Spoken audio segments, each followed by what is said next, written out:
The nomination comes at a critical moment for the EPA as the agency prepares to repeal a sweeping climate change regulation known as the Clean Power Plan. It would also fill a key high-level position at the agency, where many top offices remain vacant.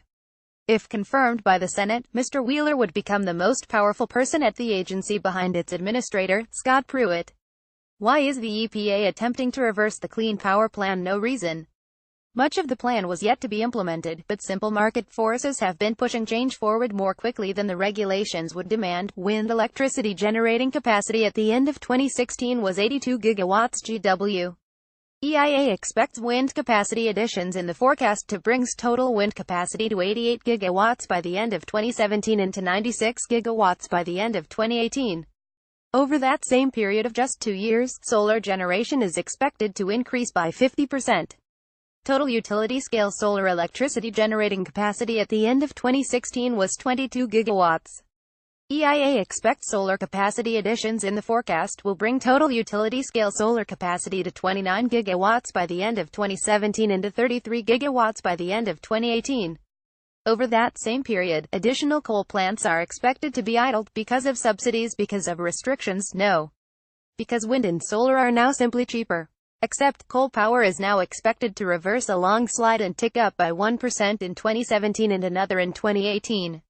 What's keeping coal in place despite market forces that would seem to demand planned retirements continue to accelerate? Donald Trump.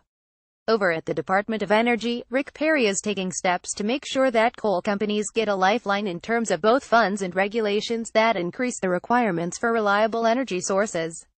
The Secretary is proposing to ensure that certain reliability and resilience attributes of electrical generation resources are fully valued. What does that sentence mean? It means that the DOE is going to support and require the presence of plants with a 90-day supply of fuel on-site. Don't wind and solar have an infinite supply of on-site fuel? Not under the DOE definition. In fact, not even power plants burning natural gas need apply. The DOE plan calls the change in the electrical supply as it trended away from coal premature. This is strictly a ploy to force power grids to use coal and nuclear. They're all that meet the new definition.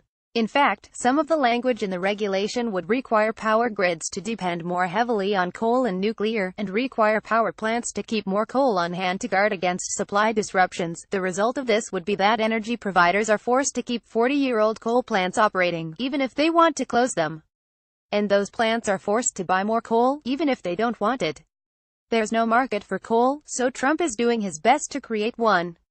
It's a plan that will make electrical rates higher, slow America's transition to clean energy sources, accelerate climate change, and pair with decreased regulations on dumping mine waste in streams to spell an ongoing environmental disaster. And it's a plan that's sure to meet approval over at the Trump EPA.